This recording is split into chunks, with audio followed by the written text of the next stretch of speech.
गुजरात प्रांत के काठियावाड़ क्षेत्र में समुद्र के किनारे सोमनाथ नामक विश्व प्रसिद्ध मंदिर में 12 ज्योतिर्लिंगों में से एक स्थापित है। पावन प्रभास क्षेत्र में स्थित इस सोमनाथ ज्योतिर्लिंग की महिमा महाभारत, श्रीमद् भागवत तथा स्कंद पुराण आदि में विस्तार से बताई गई है। चंद्रदेव का एक नाम सोम भी है।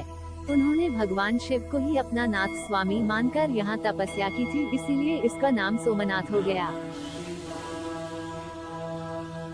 सोमनाथ सिद्धि मंत्र। सौराष्ट्र देशे विशदे तिरम्ये ज्योतिर्मयं चंद्रकलावतंसं भक्ति प्रदानाय कृपावतीर्न तम सोमनाथम शरणम प्रपद्ये। अर्थ, जो शिव अपनी भक्ति प्रदान करने के लिए सौराष्ट्र प्रदेश में दयापूर्वक अवतरित हुए हैं, चंद्रमा जिनके मस्तक का आभूषण बना है, उन ज्योतिर्लिंग स्वरूप भगवान श्री सोमनाथ की शरण में मैं जाता हूँ। इस शिवलिंग के दर्शन, पूजन, आराधना से भक्तों के जन्म जन्मांतर के सारे पाप और दुष्कृत्यु विनष्ट हो जाते हैं। वे भगवान शिव और माता पार्वती की अक्षय कृपा का पात्र बन जाते हैं। मोक्ष का मार्ग उनके लिए सहज ही सुलभ हो जाता है। उनके लौकिक पारलौकिक सारे कृत्य स्वयं में सफल हो जाते हैं। श्री मल्लिकार्जुन ज्योतिर्लिंग आंध्र प्रदेश के कृष्णा जिले में कृष्णा नदी के तट पर पवित्र श्री शैल पर्वत पर स्थित है और जिसे दक्षिण का कैलाश भी कहा जाता है। शिव पुराण की मान्यता के अनुसार मल्लिकार्जुन ज्योतिर्लिंग शिव तथा पार्वती दोनों का संयुक्त रूप है। मल्लिका का अर्थ है पार्वती और अर्जुन शब्द शिव का वाचक है। इस प्रकार से इस ज्योतिर्लिंग में भगवान शिव और देवी पार्वती दोनों की ज्योतियां समाई हुई हैं। मल्लिकार्जुन सिद्धि मंत्र। श्री शैलशृंगे विबुधाति संगे तुलाद्रि तुंगे पिमुदा वसंतम तमर्जुनम मल्लिकापुर मेकम नमामि संसार समुद्र से तुम। अर्थ, जो ऊंचाई के आदर्शभूत पर्वतों से भी बढ़कर ऊंचे श्री शैल के शिखर पर, जहां देवताओं का अत्यंत समागम रहता है, प्रसन्नता पूर्वक निवास करते हैं तथा जो संसार सागर से पार कराने के लिए पुल के समान है, उन एकमात्र प्रभु मल्लिकार्जुन को मैं नमस्कार करता हूँ। कहते हैं कि श्री मल्लिकार्जुन शिवलिंग के दर्शन, पूजन, अर्चन करने वाले भक्तों के सारे कष्ट पल भर में दूर हो जाते हैं। वो सभी बाधाओं से मुक्त हो जाते हैं और इसके साथ ही उन्हें अनंत सुख की प्राप्ति होती है। उज्जैनी के श्री महाकालेश्वर भारत में 12 प्रसिद्ध ज्योतिर्लिंगों में से एक हैं। महाकालेश्वर मंदिर की महिमा का विभिन्न पुराणों में विशद वर्णन किया गया है। कालिदास से शुरू करते हुए कई संस्कृत कवियों ने इस मंदिर को भावनात्मक रूप से समृद्ध किया है। काल अर्थात समय के देवता शिव अपने सभी वैभव के साथ उज्जैन में शाश्वत शासन करते हैं। महाकालेश्वर की मूर्ति दक्षिण मुखी होने के कारण दक्षिणामूर्ति मानी जाती है। यह एक अनूठी विशेषता है, जिसे तांत्रिक परंपरा द्वारा केवल 12 ज्योतिर्लिंगों में से महाकालेश्वर में ही पाया जाता है। महाकालेश्वर सिद्धि मंत्र। अवंतिकायां विहिता अवतारम मुक्ति प्रदानाय च सज्जना नाम अकाल मृत्यो परिरक्षणार्थम वंदे महाकाल महासुरेशम। अर्थ, संतजनों को मोक्ष देने के लिए जिन्होंने अवंतिपुरी वर्तमान में उज्जैन में अवतार धारण किया है, उन महाकाल नाम से विख्यात महादेव जी को मैं अकाल मृत्यु से बचाने के लिए प्रणाम करता हूँ। कहते हैं महाकाल जी के मंदिर के दीप स्तंभ में दीपमालाएं प्रज्वलित करने पर भक्त की मान मर्यादा एवं प्रतिष्ठा में वृद्धि होती है। यहाँ हर दिन महाकाल भगवान जी भक्तों की मदिरा रूपी बुराई को निगल लेते हैं और उनके सारे कष्ट हर लेते हैं। ओंकारेश्वर शिवलिंग मध्य प्रदेश के खंडवा जिले में नर्मदा नदी के तट स्थित है। यह भगवान शिव के 12 ज्योतिर्लिंगों में से एक है। राजा माधाता ने यहाँ नर्मदा किनारे इस पर्वत पर घोर तपस्या कर भगवान शिव को प्रसन्न किया और शिव जी के प्रकट होने पर उनसे यहीं निवास करने का वरदान मांग लिया। तभी से यह शिव जी ओंकारेश्वर शिवलिंग के रूप में निवास करते हैं। शास्त्र मान्यता है कि कोई भी तीर्थयात्री देश के भले ही सारे तीर्थ कर ले, किंतु जब तक वो ओंकारेश्वर आकर किए गए तीर्थों का जल लाकर यहाँ नहीं चढ़ाता, उसके सारे तीर्थ अधूरे माने जाते हैं। ओंकार शब्द के उच्चारण द्वारा ही हर वेद का पाठ प्रारंभ किया जाता है। श्री ओंकारेश्वर सिद्धि मंत्र। कावेरिका नर्मदयो पवित्रे समागमे सज्जन तारणाय सदैव मान्धात्र पुरे वसंतम ओंकारामीश शिव में कमीडे। अर्थ, जो सत्पुरुषों को संसार सागर से पार उतारने के लिए कावेरी और नर्मदा के पवित्र संगम के निकट माधाता के पुर में सदा निवास करते हैं, उन अद्वितीय कल्याणमयी भगवान ओंकारेश्वर का मैं स्तवन करता हूँ। ऐसी मान्यता है कि जो शिव भक्त ओंकारेश्वर शिवलिंग में जल अभिषेक करते हैं, उनके सारे पाप धुल जाते हैं। कठिन से कठिन समस्या का समाधान एवं जटिल से जटिल रोग भी समाप्त हो जाते हैं। चौरीबारी हिमनद के कुंड से निकलती मंदाकिनी नदी के समीप केदारनाथ पर्वत शिखर के पाद में कत्यूरी शैली द्वारा निर्मित विश्व प्रसिद्ध केदारनाथ मंदिर 3562 मीटर की ऊंचाई पर अवस्थित है।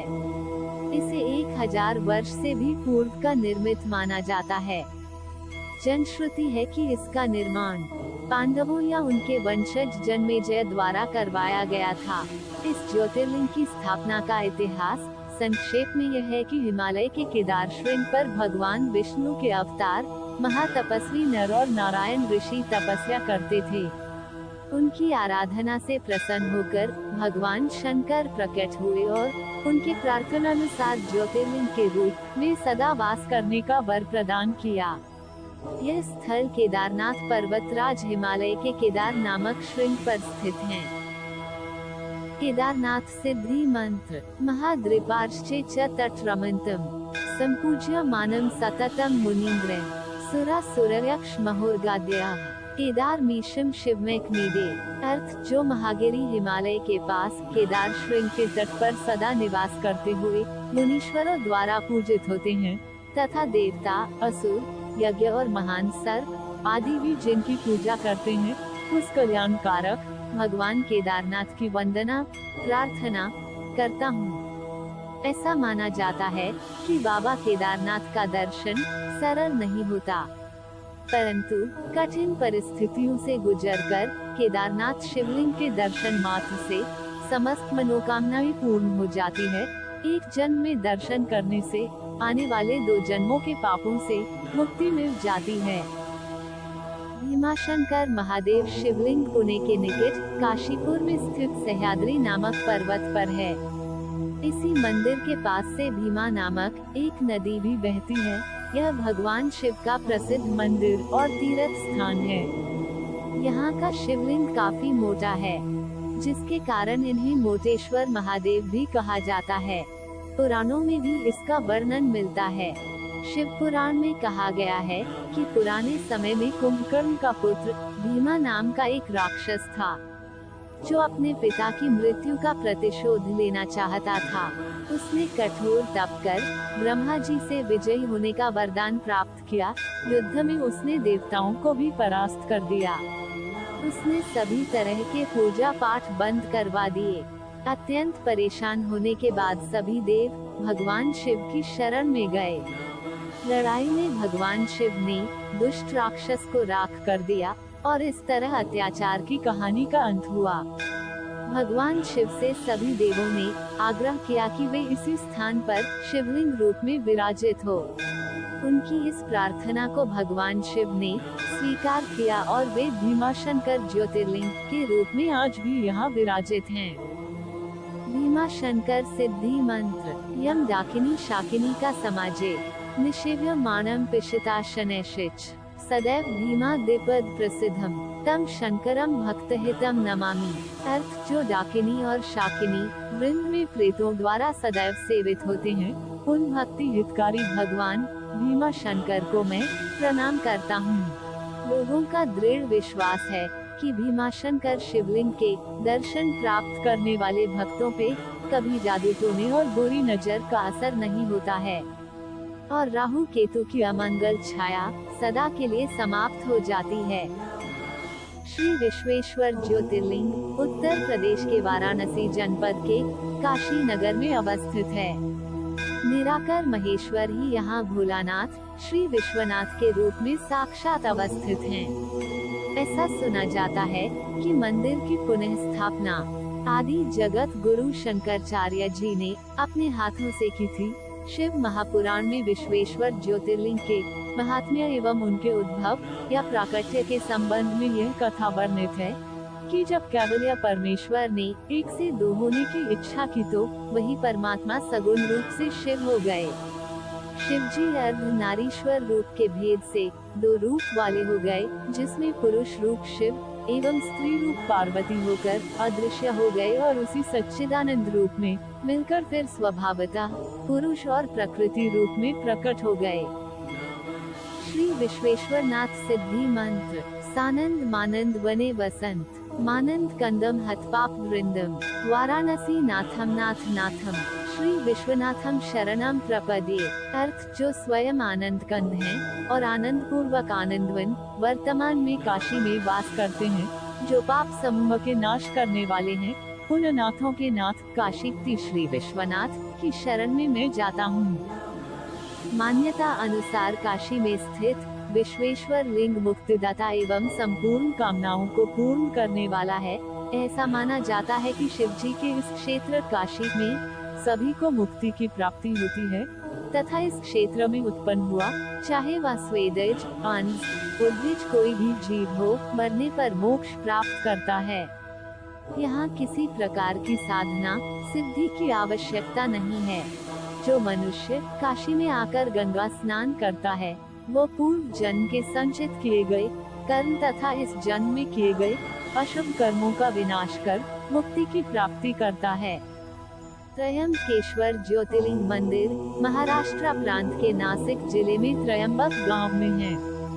त्रयंबकेश्वर ज्योतिर्लिंग में ब्रह्मा, विष्णु और महेश तीनों ही विराजित हैं। यही इस ज्योतिर्लिंग की सबसे बड़ी विशेषता है। अन्य सभी ज्योतिर्लिंगों में केवल भगवान शिव ही विराजित हैं। प्राचीन काल में त्रयंबक गौतम ऋषि की तपोभूमि थी।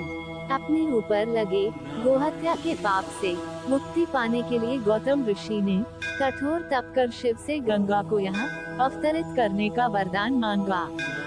फलस्वरूप दक्षिण की गंगा अर्थात गोदावरी नदी का उद्गम हुआ।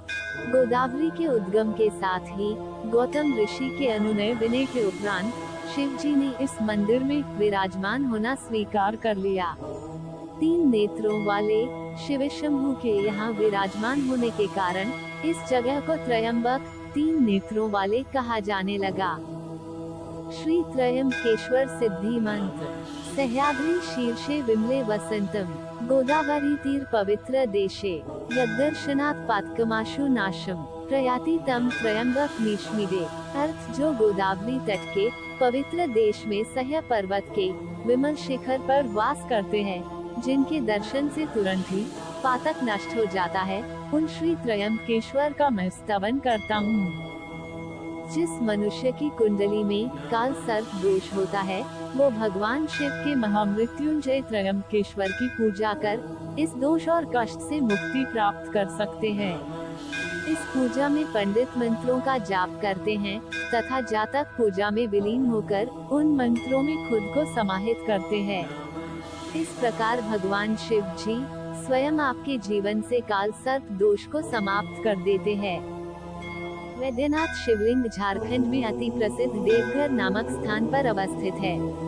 पवित्र तीर्थ होने के कारण लोग इसे वैद्यनाथ धाम भी कहते हैं। जहां पर यह मंदिर स्थित है उस स्थान को देवघर अर्थात देवताओं का घर कहते हैं। इस लिंग का इतिहास यह है कि एक बार राक्षस राज रावण ने हिमालय पर जाकर शिवजी की प्रसन्नता के लिए घोर तपस्या की और अपने सिर काट काट कर शिवलिंग पर चढ़ाने शुरू कर दिए। एक एक करके 9 सिर चढ़ाने के बाद 10वां सिर भी काटने को ही था कि शिवजी प्रसन्न होकर प्रकट हो गए। उन्होंने उसके 10 सिर ज्यों के त्यों कर दिए और उससे वरदान मांगने को कहा। रावण ने लंका में जाकर उस लिंग को स्थापित करने के लिए उसे ले जाने की आज्ञा मांगी। शिवजी ने अनुमति तो दे दी, पर इस चेतावनी के साथ दी कि यदि मार्ग में इसे पृथ्वी पर रख देगा तो वह वहीं अचल हो जाएगा। अंत में वही हुआ। रावण शिवलिंग लेकर चला पर मार्ग में उसे लघु शंका निवृत्ति की आवश्यकता हुई। रावण उस लिंग को एक अहीर जिनका नाम बैजनाथ था को थमा लघुशन का निवृत्ति करने चला गया। इधर उन अहीर ने ज्योतिर्लिंग को बहुत अधिक भारी अनुभव कर भूमि पर रख दिया। फिर क्या था, लौटने पर रावण पूरी शक्ति लगाकर भी उसे न उखाड़ सका और निराश होकर मूर्ति पर अपना अंगूठा गड़ाकर लंका को चला गया। इधर ब्रह्मा, विष्णु आदि देवताओं ने आकर उस शिवलिंग की पूजा की। शिवजी का दर्शन होते ही सभी देवी देवताओं ने शिवलिंग की वहीं उसी स्थान पर प्रतिस्थापना कर दी। श्री वैद्यनाथ सिद्धि मंत्र। पूर्वोत्तरे प्रज्वलिका निधाने सदा वसंतम गिरिजा समेतम सुरा सुराराध्युत्पाद पद्मम श्री वैद्यनाथम तमहम नमामि। अर्थ, जो पूर्वोत्तर दिशा में चिता भूमि वर्तमान में वैद्यनाथ धाम के भीतर सदा ही गिरिजा के साथ वास करते हैं, देवता और असुर जिनके चरण कमलों की आराधना करते हैं, उन श्री वैद्यनाथ को मैं प्रणाम करता हूँ। कहा जाता है कि यहाँ पर आने वालों की सारी मनोकामनाएं पूर्ण होती हैं। इस कारण इस लिंग को कामना लिंग भी कहा जाता है। जनश्रुति व लोक मान्यता के अनुसार यह वैद्यनाथ ज्योतिर्लिंग मनोवांछित फल देने वाला है। नागेश्वर मंदिर एक प्रसिद्ध मंदिर है जो भगवान शिव को समर्पित है। यह द्वारका, गुजरात के बाहरी क्षेत्र में स्थित है। सुप्रिय नामक एक बड़ा धर्मात्मा और सदाचारी वैश्य था। वह भगवान शिव का अनन्य भक्त था। शिव भक्ति से दारुक नामक एक राक्षस बहुत क्रुद्ध रहता था। उसे शिव की यह पूजा किसी प्रकार भी अच्छी नहीं लगती थी। बार सुप्रिय नौका पर सवार होकर कहीं जा रहा था। उस दुष्ट राक्षस दारुक ने यह उपयुक्त अवसर देखकर नौका पर आक्रमण कर दिया। उसने नौका में सवार सभी यात्रियों को पकड़कर अपनी राजधानी में ले जाकर कैद कर लिया। सुप्रिय अपनी और अन्य बंदियों की मुक्ति के लिए भगवान शिव से प्रार्थना करने लगा। उसकी प्रार्थना सुनकर भगवान शंकर जी तत्क्षण उस कारागार में एक ऊंचे स्थान में एक चमकते हुए सिंहासन पर स्थित होकर ज्योतिर्लिंग के रूप में प्रकट हो गए। उन्होंने इस प्रकार सुप्रिय को दर्शन देकर उसे अपना पाशुपत अस्त्र भी प्रदान किया। इस अस्त्र से राक्षस दारुक तथा उसके सहायक का वध करके सुप्रिय शिवधाम को चला गया। भगवान शिव के आदेशानुसार ही इस ज्योतिर्लिंग का नाम नागेश्वर पड़ा। श्री नागेश्वर सिद्धि मंत्र। यामे सगंगे नगरे तिरंगे विभूषितांग विविधिशिच भोग सद्भक्ति मुक्ति प्रदमी शमेकम श्री नागनाथम शरणम प्रपद्ये। अर्थ, जो दक्षिण के अत्यंत रमणीय सदंग नगर में विविध भोगों से संपन्न होकर आभूषणों से भूषित हो रहे हैं, जो एकमात्र सद्भक्ति और मुक्ति को देने वाले हैं, उन प्रभु श्री नागनाथ जी की शरण में मैं जाता हूँ। हिंदू धर्म के अनुसार नागेश्वर अर्थात नागों का ईश्वर होता है। कहा गया है कि जो श्रद्धा पूर्वक इसकी उत्पत्ति और महात्म्य की कथा सुनेगा, उसे जगत की बुराइयों के विष का कोई प्रभाव नहीं पड़ेगा। वह सारे पापों से छुटकारा पाकर समस्त सुखों का भोग करता हुआ अंत में शिव के परम पवित्र दिव्य धाम को प्राप्त होगा। रामेश्वरम हिंदुओं का एक पवित्र तीर्थ है। यह तमिलनाडु के रामनाथपुरम जिले में स्थित है। यह हिंद महासागर और बंगाल की खाड़ी से चारों ओर से घिरा हुआ एक सुंदर शंखाकार द्वीप है। रामेश्वरम के विख्यात मंदिर की स्थापना के बारे में यह रोचक कथाएं कही जाती है। सीता जी को छुड़ाने के लिए राम ने लंका पर चढ़ाई की थी। इस युद्ध हेतु राम को वानर सेना सहित सागर पार करना था, जो अत्यधिक कठिन कार्य था। तब श्री राम ने युद्ध कार्य में सफलता और विजय के पश्चात कृतज्ञता हेतु उनके आराध्य भगवान शिव की आराधना के लिए समुद्र किनारे की रेत से शिवलिंग का अपने हाथों से निर्माण किया। तभी भगवान शिव स्वयं ज्योति स्वरूप प्रकट हुए और उन्होंने इस लिंग को श्री रामेश्वरम की उपमा दी। श्री रामेश्वरम सिद्धि मंत्र। सुताम्रपर्णी जल राशि योगे निबध्य सेतुम विष्खैर संख्या श्री रामचंद्रेन समर्पितम तम रामेश्वराख्यम नियतम नमामि। अर्थ, जो भगवान श्री रामचंद्र जी के द्वारा ताम्रपर्णी और सागर के संगम में अनेक बाणों द्वारा पुल बांधकर स्थापित किए गए, उन श्री रामेश्वर को मैं नियम से प्रणाम करता हूँ। मान्यता तो यह भी है कि रामेश्वरम में शिव की पूजा विधिवत करने से ब्रह्महत्या जैसे दोष से भी मुक्ति मिल जाती है। यहाँ की धरती को भी भोले बाबा और मर्यादा पुरुषोत्तम श्री राम की कृपा से मोक्ष देने का आशीर्वाद प्राप्त है। कृष्णेश्वर महादेव का मंदिर महाराष्ट्र में दौलताबाद से 11 किलोमीटर दूर स्थित है। इस शिवलिंग से जुड़ी कथा इस प्रकार है। दक्षिण दिशा में देवगिरी पर्वत के पास सुधर्मा नामक ब्राह्मण अपनी पत्नी सुदेहा के साथ निवास करता था। वो बहुत ही बड़ा शिव भक्त था, लेकिन एक बात का दुख था कि उनकी कोई संतान नहीं थी। संतान प्राप्ति के लिए सुदेहा ने अपनी बहन घुष्मा का विवाह अपने पति सुधर्मा से करा दिया। शिव जी की कृपा से घुष्मा को एक पुत्र रत्न की प्राप्ति हुई। सुदेहा के मन में अपनी छोटी बहन घुष्मा के लिए ईर्ष्या उत्पन्न होने लगी। इस कारण से सुदेहा ने उस सोते हुए पुत्र की चाकू से हत्या कर दी और उसके अंगों को काटकर उसी तालाब में डाल दिया जहां घुष्मा पार्थिव लिंग का विसर्जन किया करती थी। वहां उपस्थित सुदेहा दिखावे के कारण से जोर जोर से रोने लगी। पूजा पूर्ण होने पर घुष्मा शिवलिंग का विसर्जन करने उसी तालाब के पास गई। तब उसने देखा कि उसका पुत्र वहां खड़ा हुआ है। वह प्रसन्न हुई और भगवान की लीला को पहचान गई। तब वहां एक ज्योति प्रकट हुई और उस ज्योति के रूप में साक्षात शिव भगवान प्रकट हुए और उन्होंने सुदेहा का अपराध बताया। शिव भगवान सुदेहा को मृत्यु दंड देने के लिए जाने लगे। तब घुष्मा ने अपनी बहन को क्षमा करने के लिए भगवान से अनुरोध किया। तब शिव भगवान जी अति प्रसन्न हुए और वर मांगने के लिए कहा। तब घुष्मा ने प्रसन्न मन से कहा कि हे प्रभु, अगर आप सच में मेरी भक्ति से प्रसन्न हुए हैं तो अपने भक्तों का कल्याण करने के लिए सदा के लिए यही विराजमान हो जाए और उस लिंग की प्रसिद्धि मेरे नाम घुष्मेश्वर से ही सब जगह फैले। तब वहां शिव जी घुष्मेश्वर नाम से सदा के लिए स्थापित हो गए। श्री कृष्णेश्वर सिद्धि मंत्र। इलापुरे रम्य विशाल केस्मिन् समूल्य संतम च जगद्वरेण्यम वंदे महोदार तरस्व भावम कृष्णेश्वराख्यम शरणम प्रपद्ये। अर्थ, जो इलापुर के सुरम्य मंदिर में विराजमान होकर समस्त जगत के आराधनीय हो रहे हैं, जिनका स्वभाव बड़ा ही उदार है, उन कृष्णेश्वर नामक ज्योतिर्मय भगवान शिव की शरण में मैं जाता हूँ। मान्यता है कि ज्योतिर्लिंग के साथ जो भक्त इस सरोवर के भी दर्शन करते हैं, भगवान शिव उनकी सभी इच्छाएं पूर्ण करते हैं। शास्त्रों के अनुसार जिस दंपति को संतान सुख नहीं मिल पाता है, उन्हें यहाँ आकर दर्शन करने से संतान की प्राप्ति होती है।